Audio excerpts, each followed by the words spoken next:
자, 안녕하세요. 하이투자증권 투자솔루션부 우리 이동근 부장님 모셨습니다. 어서 오세요.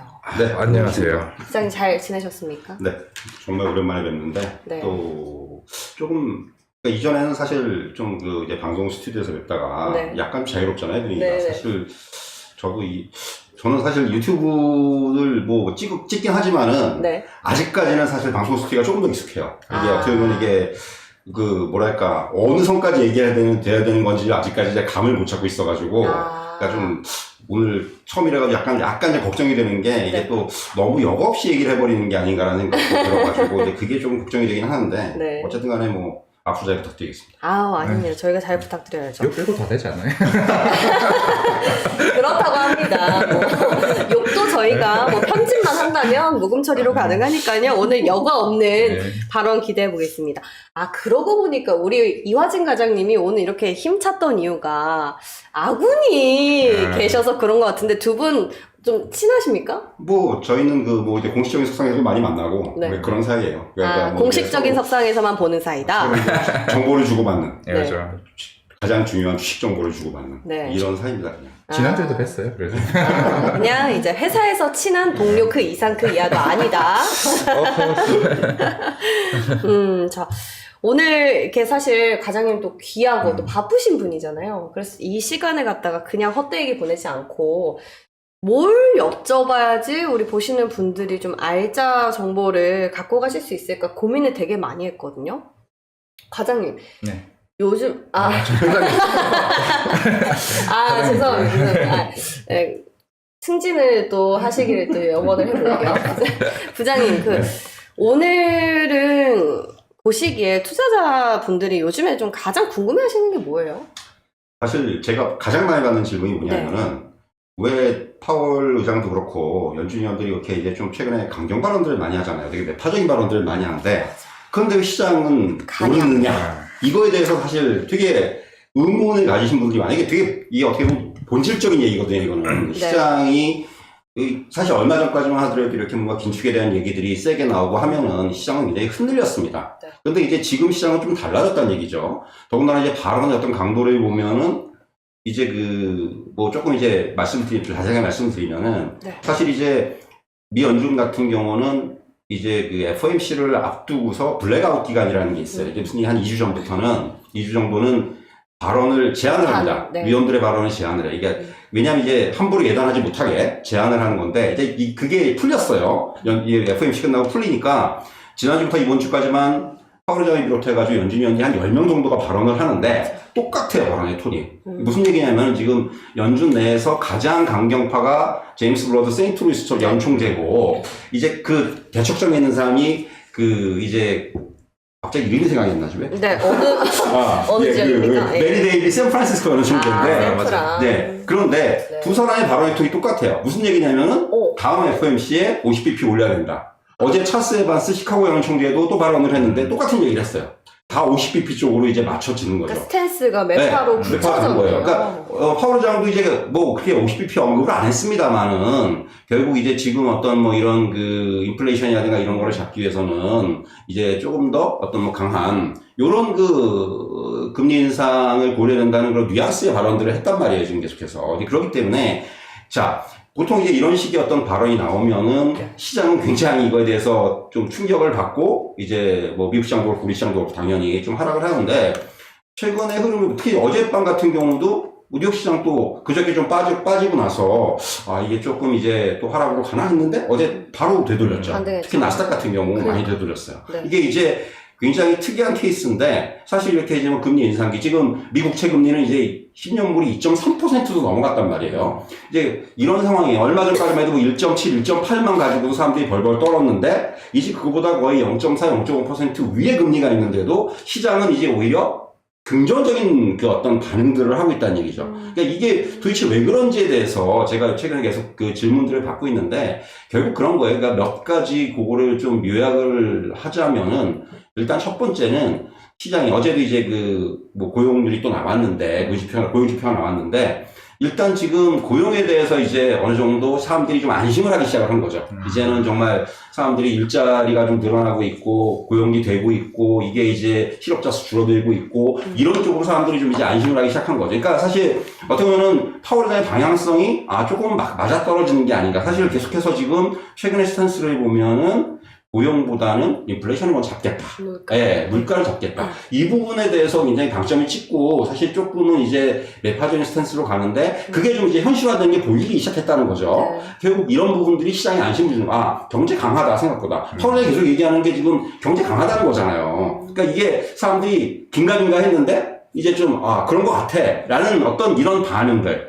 그러니까 지금 어떻게 보면은 굉장히 좀 최근 미국 시장을 보면서 제가 아이러니컬하게 느낀 거는 금리 상승기에 금융주가 오르는 건 당연해요. 네, 은행주 이런 거 오르는 거 당연합니다. 근데 은행주와 기술주 같이 올라요. 그러니까 이상한 거예요. 제가 한 번도 못 본 거예요, 이거 진짜로. 맞아. 저도 올해가 이제 이 주식, 증권의 사생활이 26년 차가 그런데, 네. 근데 이게 한 번도 거의 보지 못한 상황이 벌어지는 거죠. 기술주와 금융주가 같이 오르는 금리 상승기에.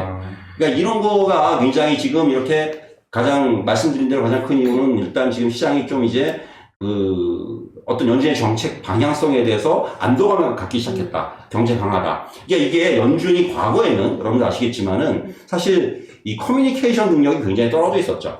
그래서 이제 시장이 시장이 어떤 반응을 보이든 간에 자기 페이스대로 갔어요. 맞아. 근데 지금의 연준은 그렇지가 않습니다. 그러니까 제가 제롬 파월 의장이 가장 잘했다는 것 중에 하나가 시장과의 커뮤니케이션 능력이 상당히 탁월해요. 뭔가 어떤 계기가 있을 때 모멘텀 있을 때마다 시장에다가 어떤 메시지를 던진다는 거죠. 미리 좀. 미리. 네, 그리고 이제, 안심을 하라고. 네, 그렇죠. 이제 안심하라는 메시지, 또 이번처럼, 시장은 이제 좀 안심을 하는가 싶었는데 또 매파적인 메시지. 근데 이 매파적인 메시지에도 뜯어보면은 어떤 기반을 보면은, 이제 기반이 되는 내용들을 보면은, 경제가 좋다라는 걸 깔고 가는 거죠. 그렇기 때문에 지금 이런 부분들이 이제는 시장이 좀 다르게 받아들이는 이런 것들이 있다고 생각을 하고요. 두 번째 제가 또 하나 이를 꼽자면은, 많이 빠져서? 그쵸. 굉장히 좋은 얘기 하신 거예요. 이런 거예요. 많이 빠졌어요. 네. 특히 기술주. 분발하십시오. 어제 엔비디아가 네. 10% 올랐는데, 네. 지금 사실 어떻게 보면 최근에 반도체주들이 제일 안 좋았고, 그 이전에 테슬라 이제 팔거리에 오르고 있는데, 많이 빠졌단 말이에요. 그러니까 어떻게 보면 이런 기술주들은 지금 아직까지, 물론 이제 긴축에 들어간다고 하지만은, 돈줄을 되진 않고 있어요. 아직 돈은 많이 풀려 있습니다. 근데, 좀 풀려있는 돈들이 지금 이제, 그러면 이제 시장에서 많이 빠졌으니까 뭘 사볼까 생각을 하는데, 사기의 수로 삼기가 좋은 게 기술주들이에요. 이게 많이 빠졌으니까. 우리 시장도 마찬가지입니다. 맞아요. 우리 시장도 지금 요번에 2600대 초반까지 갔다가 지금 이제 1700대 위로 올라와서 좀 이제 안착을 하려는 시도를 하고 있는데, 가장 우리 시장에서도 가장 먼저 타겟이 된 것도 납폭 과대주들이에요. 이를테면 2차 전지라든가 이런 것들, 또 게임주, NFT 이런 거 많이 빠졌잖아요, 그쪽에서. 그러니까 이런 것도 한번 사볼 만한 거죠. 이런 논리들이 미국 시장도 그렇고 우리 시장도 그렇고 작용을 하기 시작했다는 거고요. 또 하나 이제 요거는 좀 이제 저만의 논리일 수도 있는데, 네. 결국은 시장이 성장성이라는 것에 계속해서 주목을 할 수밖에 없어요. 그러니까 왜냐면은 지금 이제 올해는 사실 작년보다는 이익이 좀 줄어들 거라는 예상들을 하잖아요. 미국도 우리 나라도 그렇고. 사실 어떤 이익의 피크에 대한, 피크에 대한 그런 어떤 우려들? 이런 것들이 있는데, 사실 이렇게 우려들이, 그러니까 실적에 대한 우려들이 있을수록 오히려 성장에 목말라 한다는 거죠. 실적 별로 안 좋을 것 같아. 그런데 그런 와중에 이제 뭔가 좀 안 좋을 것 같은 컨센서스가 형성이 됐는데, 그 중에 이제 막 성장을 하고 이런 기업들에 대해서는 오히려 관심이 더 쏠릴 수도 있다는 거죠. 근데 미국 기술주들은 분명히 그런 범주에 들어가요. 이게 무슨 얘기냐면은, 맞아. 우리가 이제 작년 같은 경우, 재작년 같은 경우는 성장주를 분류할 때 실적 안 봤어요. 그냥 미래 가치가 어떻고, 이제 이게 한번 3년, 그러니까 그런 표현들 많이 쓰잖아요. 3년 후고 5년 후 끌어다 쓴다는 표현들 많이 쓰는데, 그런 논리가 작동을 했어요. 왜냐면 돈이 많았기 때문에. 근데 이제는 상황이 좀 바뀌었다는 거죠. 그렇기 때문에 이제부터는 성장주가 귀해지는 시대가 될 수가 있다는 거예요. 성장이 귀해지는 시대. 그래서 올해는 성장주들이, 그러니까 이렇게 뭔가 좀 이제 차별화된 성장주들이 우리의 생각보다 더 많이 오를 수도 있습니다. 이게 뭐가 될지는 모르겠는데, 저는 개인적으로는 우리나라 중심만 놓고는 반도체라든가, 이런 것들이 이제 그 범죄에 들어갈 수가 있다고 생각을 해요. 계속해서 사업은 지금 성장을 하고 있고, 어쨌든 간에. 그러니까 반도체 밸류체인에 있는 종목들이죠. 삼성전자 이런 것들은 좀 무겁고, 아직까지는 좀 더 봐야 되고, 이런 것들에 대해서는 어느 정도 이제 그 차별화된 성장성을 부여를 받으면서 이제 좀 긴축의 어떤 그런 흐름에서도 살아남을 수가 있지 않겠는가. 이제 그런 것들이 이제 미국 증시에서 나타나기 시작을 한 거죠. 최근에 보면은 나스닥이 더 오르고 우리나라 코스닥이 더 오르고 이런 흐름들이 결국은 그런 것에 좀 기인한 것이 아닌가. 너무 처음부터 말이 길게 한 것 같은데. 아닙니다. 제가 원래 말을 한번 끊지는 못해가지고. 예. 아니, 근데 예. 이게 부장님 이렇게 말씀하시는 거 들어보니까 각각의 스텝에 있어서 이해도는 어느 정도 좀 있거든요. 근데 이거를 전체를 합쳐서 하나의 그림을 만들다고 생각했을 때 그럼 앞으로의 방향성은 어떻게 가지나? 예를 들어서 성장성에 이제 목이 마를 것이다 라고 말씀을 해주셨는데 성장주에 이제 막 사람들이 눈독을 들이고 있어요. 근데 연준이 빅스텝으로 올렸어. 물론 불확실성이 해소된 점은 시장은 항상 불안함을 두려워하니까 그거는 또 긍정적인데 이 두 개가 합쳐졌을 때 그럼 우리는 어느 방향성을 택할 것인가? 일단 지금 연준위원회 발언도 그렇고, 연준위원회 계속해서 발언을 하니까, 이게 뭐 연방기금 금리 선물이라든가 이런 것들은 이제 5월 FOMC에서 50bp 오를 거라는 그 확률을 갖다가 거의 70% 넘게 반영을 하고 있죠. 이제는 기정사실하고 있어요. 근데 이제 이것도 사실은 너무 섣불리 판단하기가 어려운 게, 사실 우리가 3월 FOMC 이전에도 이 50bp 빅스텝의 가능성이 상당히 높았었어요. 맞아요. 그런데 거기서 이제 찬물이 끼얹은 게 러시아가 우크라이나 침공하면서 이게 찬물이 끼얹은 거거든요. 그래서 상황이 완전히 바뀌어버린 거예요. 그래서 사실 그때 이제 결국은 연준도 어쩔 수 없이 하는 표현이 맞는지 모르겠지만 25bp를 올린 거고 22bp를 올린 거고 이번에도 지금 아직까지는 5월까지는 많이 남았어요. 상황이 어떻게 될지 모르겠고. 근데 저는 일단 연준의 지금 스탠스를 보면은 5월달에는 50bp를 올릴 확률이 상당히 높을 것 같아요. 지금 일단 뭐 추가적인 악재가 없는 한. 근데 이제 추가적인 악재는 오히려 이제 악재 국면들이 조금씩 완화가 되거나 해소가 될 것으로 보이기 때문에. 근데 자 중요한 거는 50bp 올리는데 50bp를 올리더라도 물론 50bp를 올리면은 여기서 단기적으로 한번 흔들릴 수 있어요, 시장은. 저는 그 가능성이 있다고 봐요. 다만 이미 그런 50bp를 올린다는 것들이 그 이전에 선반영이 되고 있다. 지금 알게 모르게 스며드는 거죠. 최근 시장에서도. 저는 어제 우리나라 증시도 보면은 그 전날 미국 증시가 빠졌는데 어제 이화재 과장도 계속해서 잘 보셨겠지만은 코스닥은 결국 플러스로 돌렸고 코스피도 거의 많이 안 빠졌어요. 약보합 정도. 그러니까 지금 최근에 우리 시장도 그렇고 미국 시장도 그렇고 미국 시장도 그저께 빠진 거를 어제도 회복을 했고. 그러니까 이게 시장의 어떤 악재에 대한 흡수도 또는 이제 내성 이런 표현들 많이 쓰잖아요. 이제는 조금씩 이제 악재에 대해서 둔감해지는 시기가 된 거예요. 그래서 이제 50bp를 올리더라도 저는 단기적으로 조금 충격이 있겠지만은 이제는 시장이 앞서 말씀드린 대로 이제는 그만큼 경제가 강하다는 증거다라는 논리가 이제 좀 우위를 차지하지 않겠냐. 그래가지고 결국은 이 50bp를 올리더라도 그러니까 연준이 지금 어떻게 보면 이렇게 50bp를 올리고 한다는 부분들은 기준금리 빨리 올려가지고 차라리 물가를 좀 빨리 잡고 그리고 만약에 나중에 그래가지고 좀 경기가 둔화된다? 그럼 오히려 그러니까 너무 앞서가는 걸 수도 있는데 기준금리를 오히려 그때 또 내릴 수도 있다고 생각을 해요. 이거는 그러니까 지금 연준은 과거는 이제 연준이 되게 경직돼 있었어요. 그래서 앞에서 말씀드렸지만은 커뮤니케이션 능력도 떨어지고 또 우리 경직도 돼 있고 되게 보수적이었는데 지금 연준은 요번에도 이제 지금 계속해서 파월장의 발언이라든가 연준위원의 발언을 보면은 되게 플렉서블해요. 그러니까 딱 25p 올려, 50p 올려 이게 아니고 그때 상황에 따라서 자기는 금리를 조정하겠다.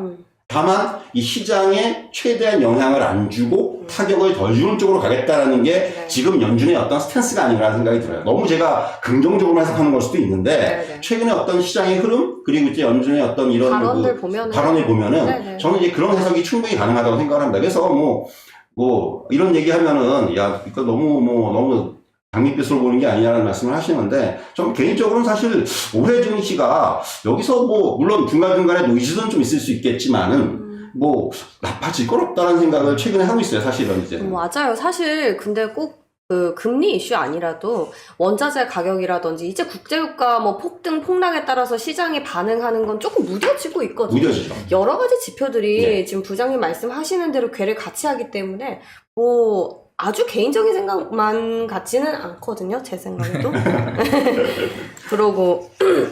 그러면은 우리가 연준은 5월이긴 한데 다음 달에 이제 금통위도 있잖아요, 한국에서. 근데 우리나라 금리 인상이 지금 속도가 좀 더 빠르지 않습니까?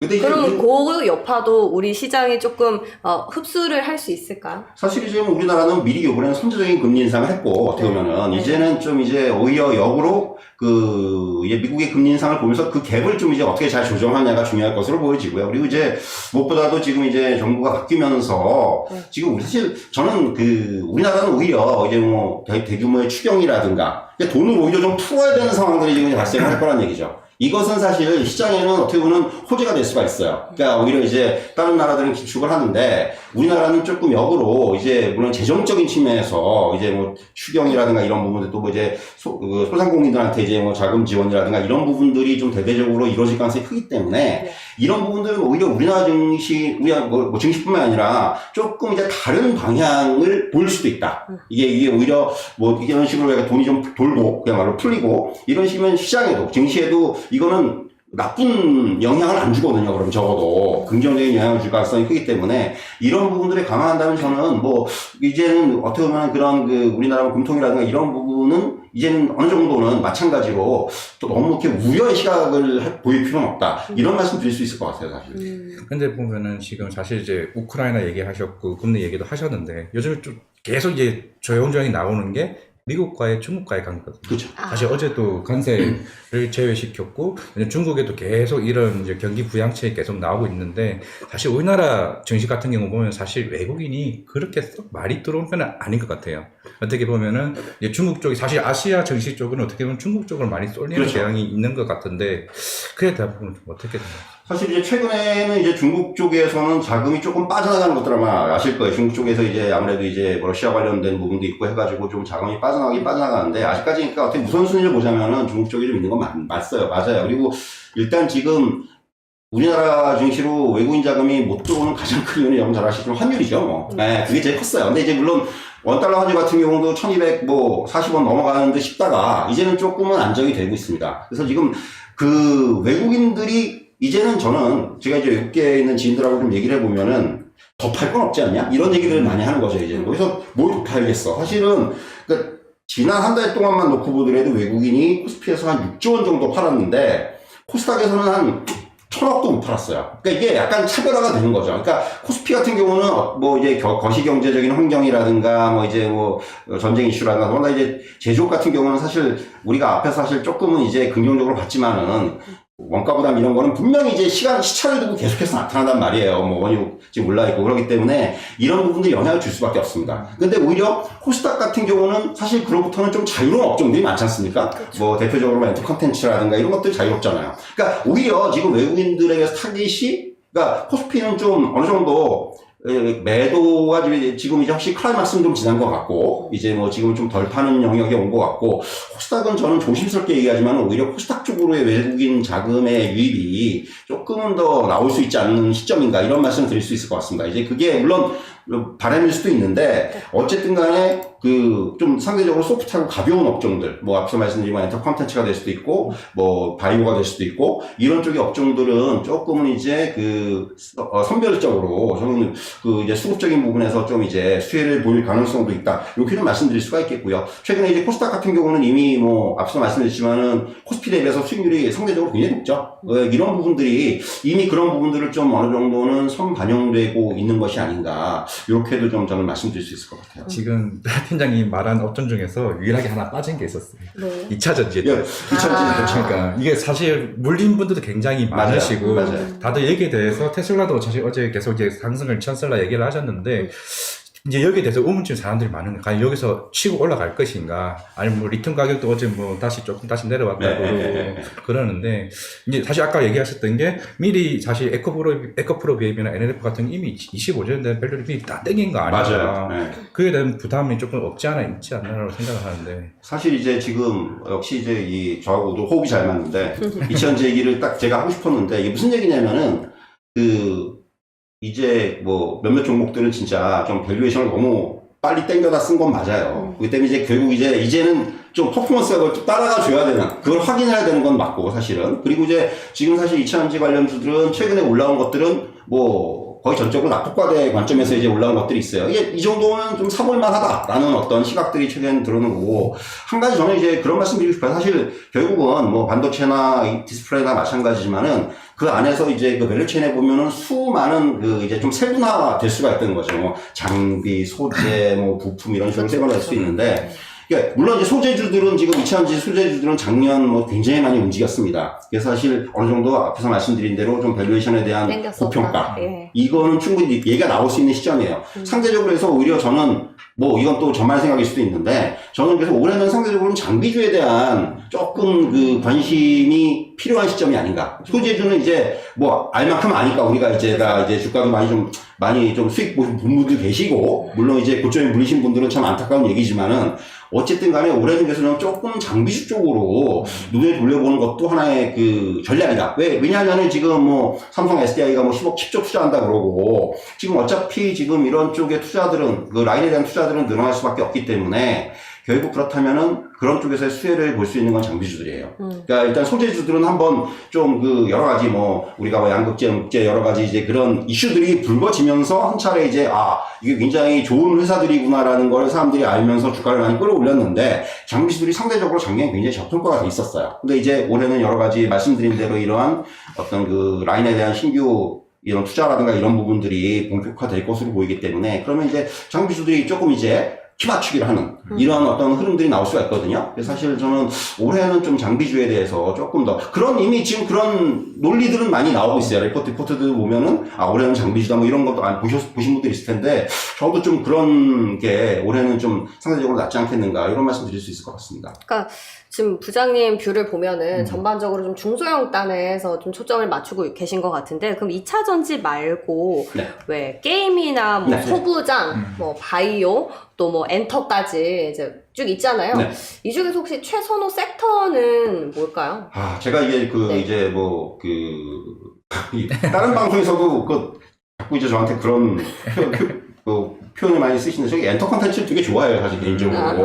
뭐 근데 좋아하는 가수가 있으세요? 뭐 그런 건 아닌데 예. 어떻게 그러다 보니까 이제 좋아하는데 그쪽 예. 컨텐츠 섹터를 좋아하는데 네. 사실은 이제 좀 약간 고민이 되는 부분들은 작년에 마찬가지로 좀 이제 그러니까 어떻게 보면 작년에 사실 뭐 게임도 그렇고 컨텐츠도 그렇고 사실 이제 주가의 흐름을 이끌었던 것들은 약간 그 사업 외적인 부분들, 메타버스, 뭐 맞아요. NFT 네. 이런 거 가지고 주가의 흐름을 이끌었습니다. 그렇죠. 물론 그게 나쁘다는 얘기는 아니에요. 그러니까 그럴 수 있어요. 충분히 그럴 수 있는데 다만 올해는 이제 조금 더 저는 본질적인 쪽에 집중을 해야 된다고 생각을 해요. 본업에. 예. 왜냐면 뭐 아시겠지만 이제 BTS가 그렇죠. 이제 공연을 시작을 했고 올해 뭐 몇 번 더 할 거고 뭐 BTS뿐만 아니라 올해는 많은 아티스트들이 그동안 못했던 공연들을 할 거예요. 아시겠지만 이제 엔터 업체들은 매출의 거의 상당 부분을 이 공연에서 그렇죠. 가져옵니다. 가장 마진도 높아요, 이쪽이. 뭐, BTS가 이번 공연에 얼마를 벌었네, 이런 게 벌써 나오고 있거든요, 얘기들이. 그러니까 이게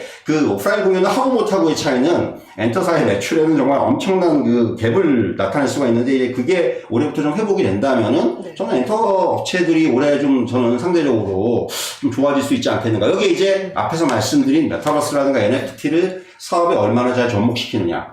그러니까 이제 올해는 그게 판가름 날 거예요. 작년엔 사실 여러분들도 아마 작년 10월장, 11월장 보시면은 기대감. 네, 그렇죠. NFT 사업 목적에다 추가했다, 이거 한다, 기사만 나면 그냥 뭐 상한가라고 막 이랬는데, 그거 지나갔습니다. 그런 흐름은 지나갔고, 올해부터는 그렇다면은 어느 회사가 이런 거를 잘 사업에 접목을 해서 진짜 돈을 벌 수 있느냐. 이게 올해는 아마 관건이 될 거예요. 네. 그러니까 지금 본업 플러스 이런 그 어떤 신사업에 대한 접목, 이것이 올해는 어떤 주가를 결정하는 중요한 요인이 될 것으로 보여지고요. 뭐 사실 제가 하이브 말씀을 되게 많이 드리는데 네. 하이브는데 어떻게 바닥에서 올라가지고 조금 안타까워요. 저는 사실 바닥에서부터 그 얘기를 계속 했었는데 하이브 얘기를 했었는데 또 이번엔 근데 사실 안철수 위원장의 발언이 좀 있었잖아요. 있었죠. 네, 뭐 개별적인 호재가 또 있었어가지고. 너무 지금 그 하이브 얘기만 하시면 BTS만 너무 지금 여러분들이 그렇죠. 그런데 네. 이게 결국은 하이브의 이제 성패는 넥스트 BTS를 얼마나 잘 만들어내느냐예요. 이제부터. 근데 진짜 군대 안 갈 수도 있잖아요. 저는 뭐 그게 쉽지가 않을 것 같은데 그래요? 어쨌든 예. 대체 복무 정도 가능하겠죠. 뭐 토마로우 바이 투게더라든가 이런 친구들 또는 이제 올해 뭐 새로 이제 걸그룹들 친하잖아요. 예. 이제 이런 부분들이 굉장히 지금 하이브의 어떤 새로운, 그러니까 얼마나 이들이 성공을 해주느냐가 결국 하이브의 주가를 또 굉장히 그 영향을 주는 그런 요인으로 작용할 것으로 보여지고요. 다른 엔터사들도 마찬가지입니다. 근데 최근 같은 경우는 SN 같은 경우는 또 이제 경영권 매각을 두고 아직까지도 이게 좀 약간 딜레마들이 있어가지고 맞지. 사실 주가에도 영향을 줄 수가 있기 때문에 그런 것도 좀 확인할 필요가 있을 것으로 보여지고요. 네. 컨텐츠 같은 경우는 사실은 우리나라 이제 컨텐츠 업체들, 제작 업체들의 어떤 수준은 굉장히 높지 않습니까? 그렇죠. 근데 이제 작년에는, 그런 말씀도 하시더라고요. 작년에는 이제 넷플릭스가 1위 했다고 그러면 주가가 한 적어도 3, 4일은 많이 올랐는데, 이제는 1위를 해도 시원치가 않더라.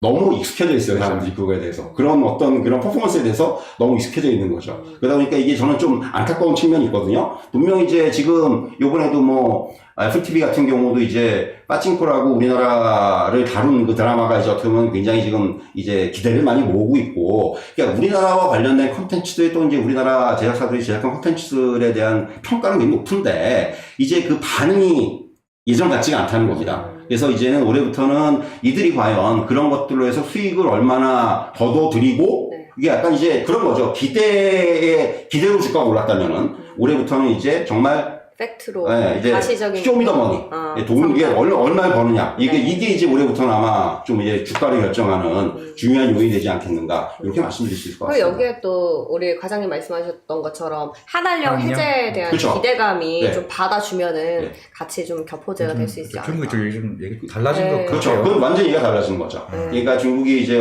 근데 이제 저는 한 가지 또 우려도 되는 게 물론 한용 해제가 지금 이제 화두인데 만약에 또 이제 이후에 사드라든가 이런 부분들이 또 이제 불거지면은 그러니까 이게 오히려 악재가. 아직까지는 지금 이게 조금 맞아요. 어떻게 판단해야 될지에 대해서는 조금 더 시간을 가지고 어떻게 진행이 되는지를 좀 봐야 될 것 같아요. 그러면은 이제 게임이나 엔터, 컨텐츠 이쪽은 뭔가 이제 작년에 기대감으로 갔던 부분이 가시적인 성과가 나와야지만 주가 한 번 더 이제 부양할 그렇죠. 수 있는 모멘텀이 될 것이라고 정리가 되는데, 그러면 저희가 어제 사실 바이오 애널을 모셔가지고 이야기를 해서 바이오 쪽은 좀 넘어가고요. 소부장은 어떻게 해야 됩니까, 이거? 그 소부장 같은 경우는 저는 그냥 제가 보는 기준은 그냥 IT 밸류 체인으로 봐야 된다고 생각을 해요, 이제부터는. 이게 왜냐면은, 어쨌든 간에 이제 정책적인 변화가 있을 수가 있기 때문에, 향후에는. 물론 이제, 어떻게 보면 이제 그러니까 계속해서 지금 일본과의 어떤 갈등으로 인해서 이런 소부장 산업에 대해서 네네. 어떤 정부에서도 굉장히 이제 지원을 많이 했고, 또 그동안 또 성과가 많았어요, 사실은. 이제 계속 이제는 일본 업체들에 대해서 좀 어느 정도 경쟁력을 가지는 이런 상황은 맞는데, 결국 이제 그런 정책적인 그런 뒷받침들이 어떻게 이제 바뀌느냐, 이런 부분들에 대해서 좀 이제 확인해 봐야 될 것 같고, 그래서 사실 이제는 꼭 소부장이라는 어떤 타이틀로 묶지 않고, 네. 그냥 IT 밸류 체인에 있는, 때문에 반도체가 됐던, 디스플레이가 됐던, 네. 소재가 됐든, 이렇게 좀 IT 밸류 체인에 묶어서 이제는 앞으로는 계속해서 좀, 개인적으로는 이런 IT 밸류 체인에 있는 종목들은 약간 좀 종목별로 좀 다르긴 하지만은, 여전히 주가가 좀 저평가되어 있는 어떤 종목들이 가장 많은 섹터가 이쪽이 아닌가 하는 생각이 들어요. 그래. 그리고 최근에 그리고 주가도 많이 좀 빠진 종목들이 많고, 네. 물론 몇몇 종목들은 추세를 유지하고 있지만은, 추세를 유지한 종목들이 사실 별로 많지가 않아요. 대부분이 이제 주가가 빠져있는 상태에서 바닥에서 좀 올라오거나, 아니면 옆으로 기거나, 이런 정도의 지금 모습을 보이고 있기 때문에, 역시, 근데 이제 이런 종목들을 역시 여러분들께서 고르실 때는 실적이에요, 중요한 거는. 실적과 성장성입니다. 그러니까 저는 실적만 보는 것이 아니고, 만약에 이제 부품업체다, 장비업체다 하면은, 삼성전자하고 거래를 한다, SK하이닉스하고 거래한다, 또는 이제 중국 로컬 업체들하고 거래한다 이러면은 수주를 얼마나 지금 계속해서 수주 공시들 나오잖아요. 이런 거 보시면서 여러분들이 얘들이 어느 정도의 지금 물량을 만들어낼 수 있겠구나.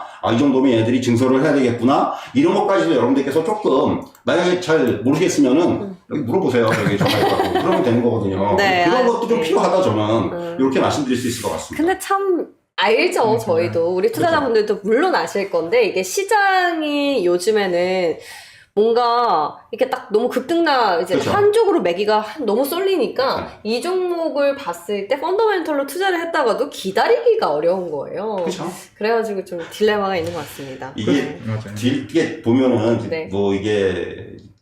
이게 지금 시장은 네. 아직까지는 이제 지수가 지금 2,700위로 이제 좀 안정이 되는 모습은 보이긴 합니다만은 네. 종목들의 시세를 보면은 아직까지는 낙폭과대 반등에서 벗어나지 못하고 있어요. 그러니까 이제 많은 종목들 앞에서 말씀드린 그런 종목들 보면은 그러니까 이런 종목들은 우리가 이제 고전적으로 봤을 때 그런 얘기 많이 하죠. 차트가 좀 안정될 때까지 조금은 일단은 지금은 이렇게 좀 그러니까 그런 반등을 이용하는 전략. 아직까지는 전 그렇게 생각을 해요. 그렇게 좀 대응할 필요가 있고, 차트가 안정되고 시장이 좀 안정이 되는 모습이 나와야지만이, 그때부터 본격적으로 좀 이제 뭔가, 거기서 이제, 뭐 여러분도 아시겠지만 지금 주도주가 뭔지를 몰라요, 아직까지 시장이.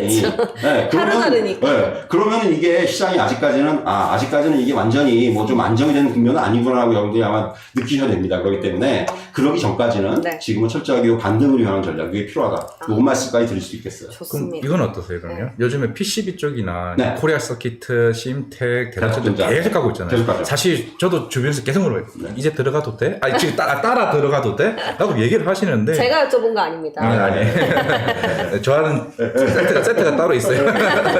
그런데 이제 저도 이제 궁금한 거, 이제 물론 어느 정도 기대감을 반영을 그렇죠. 하고 있으니까 이게 계속 따라가도 되는 건지 아니면은 물론 실적이 더 우상향될 수도 있고 DDR5도 물론 그렇죠. 기대를 하는 부분이 있으니까. 사실 이제 이게 어제도 똑같은 질문 받았는데 대속전자가 계속 가니까 대속전자에 관심 있으신 분들이 되게 많아요. 근데 맞아요. 이제 그거는 뭐 지금 이제 이쪽이 좋으니까. 근데 이제 물론 이런 종목들은 저는 굉장히 여러 가지 측면에서 좋게 봐요. 다만 이게 그런 거 있는 거예요. 단기적으로 이게 50T이 나온 건 맞거든요, 분명히. 그래서 사실 이런 종목들은 조금 이제 매매 관점으로 접근한다든가 이런 쪽은 뭐 가능해요. 이게 정말 트레이딩 잘 하시는 분들은 저는 이런 것들은 뭐 한번 해보세요. 이렇게 말씀드릴 수가 있는데, 다만 이걸 가지고 지금 시점에서 뭐 사고 이제 기다린다? 이제 그건 아니죠. 조금 사고 기다리시는 분들은 영역이 달라요, 조금. 이거는 이제 트레이딩의 관점에 접근해야 되는 거고, 네. 그리고 지금은 약간 사실 어제 조명을 봐도 좀 이상하지 않은 주가에 왔거든요, 사실은. 오히려 조금 길게 보시는 분들은 이런 종목들은 눌림목을 기다려보는 거예요. 그러니까 좀 이제 조정을 받고 조금 이제 거기서 뭐 보통 이제 한 10,000원에서 주식이, 아주 쉽게 말씀드리면 10,000원에서 주식이 한 20,000원까지 올랐어요.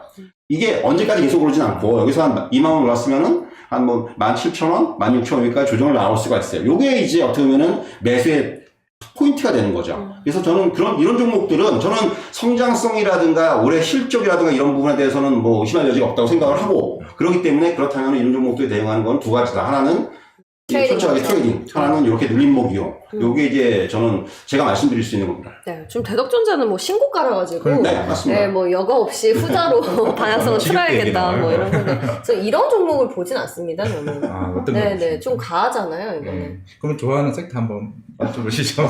그 전에 우리 시청자분들께서 네. 채팅창에 지금 난리 났어요. 다 너무 조용하세요. 왠지 아세요, 부장님? 네. 명강의를 듣느라 모두 조용하대요. 목소리 딜리버리가 굉장히 커피 좀 드시고 스승님, 스승님, 댓글 한번 볼까요? 간절히 따라가고 싶다. 나 자신 덱스터에 물려있는지 대략 한 달. 인내심을 가지자. 모두 같은 마음이실 것 같아요. 과장님은 상사라서 집중하시는 거예요? 아니면 이 말씀에 녹아드신 저 겁니까? 어제도 집중 열심히 했는데. 어제는 이제 다른 거에 집중하신 것 같고, 오늘은 또 다른 거에 집중을 하신 것 같아요. 장비주 메모합니다. 와, 허니 보이스래요. 맞아요. 이병 허니. 아니, 무슨 그런. 보고 계셨는데. 아니, 이병헌 배우처럼 진짜 딕션이 너무 좋으시다고. 우리 부장님 좀 자주 모셔야겠어요. 뭐, 불러주시면은 뭐, 저야 뭐. 근데 손에 지금 땀을 쥐면서 대답하시면 불러주시면은 예, 좋습니다. 뭐 최애 섹터는 저는 그냥 매기가 쏠리는 건 다 좋던데 이제 중이 제 머리 못 깎는다고 투자를 잘 못하니까. 잘하시는 것 같아요. 제약바이오는 항상 궁금해 하셨잖아요. 뭐 더 물어보고 싶은 거 있으세요? 근데 뭐 어제도 바이오에 나오셨다면서요. 네. 뭐 거기서 충분히 충족을 하실 것 같은데. 네. 일단은 네. 보니까 아까 NFT도 얘기하셨는데 네. 아까 보니까 오늘 나온 뉴스긴 하지만 기아차도 NFT를 한다고 하시고 완성차. 어떻게요? 그러니까 모르겠어. 완성차가 나온 거를 이걸 NFT를 만들어서 찍어가지고 뭐 이제 어떻게 해가지고 뭐 그런 것도 대기업에서 나온 얘기니까 네. 조금 오늘 좀 이런 NFT 메타버스 대박이네. 쪽이 좀 왠지 좀 흐름이 좋을 것 같아요, 느낌이. 지금 동시오가 이제 시작이 돼가지고 기아 봤는데 조금 그래도 이 정도 만족 안 하세요? 장난하나 이러면서. 이렇게 기아가 NFT를 한다고 하면 이제 또 NFT 관련주들이 오를 수도 있는데 그런 것도 같아요. 삼성전자가 지난번에 주총에서 메타버스 얘기하니까 그날 메타버스 관련주도 난리한 거고 똑같은 효과가 조금은 뭐 물론 경우는 좀 다르지만은 네. 그런 정도의 흐름은 나올 수 있죠. 아, 그럼 우리가 기존에 이제 뭐 게임, 소부장, 바이오 이쪽을 섹터 정리를 쭉 해봤으니까 네. 스승님 혹시 원자재는 네. 어떻게 보십니까? 나 이거 그러니까 못 ETF 알았어. 쪽 말고요. 네. 네. 아니 원자재 관련주들은 뭐 사실 유가나, 자 네. 이제 그런 거죠. 결국은 이런 뭐 유가를 비롯해서 원자재 가격이 어디가 피크냐가 중요해요. 근데 유가의 흐름을 보니까 최근에 사실은 야 이거 어디까지 올릴지 잘 모르겠다라는 생각이 들어요. 왜냐하면 지금 뭐 지금 나토 회의하는데 또 이제 뭐 진짜로 뭐 미국이나 서구권에서 이제 금수 그 원유에 대한 금수가 조치가 나오면은 네. 또 한 번 유가는 더 여기서 또 이제 강하게 올라갈 수가 있어요. 그래서 지난번에 뭐 140달러, 103달러 얘기 나왔는데 사실 위가 좀 열려있는 상태다 아직까지는. 그래요? 아직까지는. 어. 아직까지는. 물론 제가 이거 너무 그런 말을 이거 뒷던준 솔직히. 중앙 에너지 가지고 있는 거 아니에요? 아, 저는 안 갖고 있다니까요. 흥부석유 뭐 이런 거 가지고 있는 거. 근데 이제 그래서 이제 그런 부분이 보통 이제 유가가 오르면 우리가 오를 수 있는 게 정유 관련주들 또 네. 이제 우리가 이제 사료, 곡물, 유가요? 네, 아. 이제 석유를 석유 수입하는 회사들, 수입해서 판매하는 회사들. 네. 보통 저는 이제 그건 좀 구분이 돼야 된다고 생각을 하는 게, 사실 우리 탄력적인 면으로 봐서는 중소형주들의 탄력이 좋죠. 근데 이제 그거는 저는 약간 선수들의 영역이라는 표현을 써요, 제가 항상. 이거는 정말 운이 좋으면 많이 먹을 수 있는데, 일반인들, 그러니까 개인 투자자께서 따라가기가 쉽지가 않아요. 이게 뭐 아침부터 밤부터 출발하기도 하고, 그러다 갑자기 또 확 밀리기도 하고, 이런 것들이 하기 때문에, 저는 그래서 사실 SOL 같은 종목이 차라리 SOL 1분기 실적 아마 서프라이즈 나올 거예요. 지금 상황적으로 봤을 때는 서프라이즈가 안 나오는 게 이상한 상황이거든요, 사실은. 그런 걸 보면은, 우리가 SOL 같은 게 조금 이제 뭐, 조정을 주거나, 이럴 때 이런 종목들에 접근하시는 게, 어떻게 보면 이런 그, 원자재 관련주에 접근은 가장 좀 좋은 방법이 아니냐. 최근에 뭐 사료라든가 곡물가 이런 것들도 많이 오르면서 몇몇 종목들은 상당히 특이한 주가 흐름을 보여요. 네. 이게 특이하다는 표현을 쓴 게, 이거는 약간 영역을 넘어선 것 같은데라는 생각을 하는 거죠. 마치 네. 박셀바이오. 네. 그리고 그런 건데, 네. 사실 그런 것들은 사실 조금은 테마성으로 움직이는 거기 때문에, 저는 사실 그런 것들은 마찬가지고, 이거는 일반 투자자들의 영역은 아니다. 선수의 영역이라는 표현을 많이 씁니다. 그래서 사실 그런 것들보다는 저는 사실 좀 더 안정적으로 SOL 같은 종목이 조금은 더 좀 일반 투자자에게 접근하시기에는 편하지 않겠는가 이런 말씀 드릴 수 있을 것 같아요. 약간 성향에 따라서 이렇게 말씀 잘해주시니까 우리 듣는 분들 입장에서는 되게 편할 것 같아요. 안심이 됩니다. 약간 상담을 받고 있는 그런 느낌. 근데 사료 쪽으로는 SOL 같은 종목은 없겠죠? 그게 문제죠. 거기는 그렇죠. 종목들이 작아요, 종목적으로. 그렇죠. 그래서 사실은 지금 주가 흐름들도 보면은 굉장히 네. 좀 과격하게 움직이죠, 주가들이. 맞아요. 그렇기 때문에. 좀 조심스럽긴 합니다. 조심스러워야 돼. 이건 사실 개인 투자자께서는 잘못 들어가시면 또, 빠져나오기가 빠져나오기 힘드니까. 못 파실 수가 있어요. 혹시 내려가면. 예, 그렇죠. 그런 부분들을 감안해야 됩니다. 알겠습니다. 저는 이제 다 궁금증 다 해소해요. 저 이제 다음 주부터 뭔가 화이팅 할 수 있을 것 같은 그런 힘을 얻었어요. 저 좀 봐주세요. 네. 저 말하거든요. 아니, 우리 상사님 모르고. 상사님. 혹시 뭐 인사권을 쥐고 있는 그런 건 아니잖아요. 아니. 뭐 질문 더 있으세요? 네, 뭐, 없으시- 어차피 자주 나오실 거니까. 네. 오늘 진짜 너무 고맙습니다. 아마 보시는 분들도 다 저랑 같은 생각이실 것 같아요. 오늘 어렵고 또 사실 쉽지 않은 시장인데 오늘 이렇게 귀한 시간 내주시고 말씀까지 주셔서 고맙습니다, 부장님. 감사합니다. 다음에 뵙겠습니다. 네. 더 많은 영상을 보고 싶으면 이쪽, 구독을 원하시면 이쪽을 눌러주세요.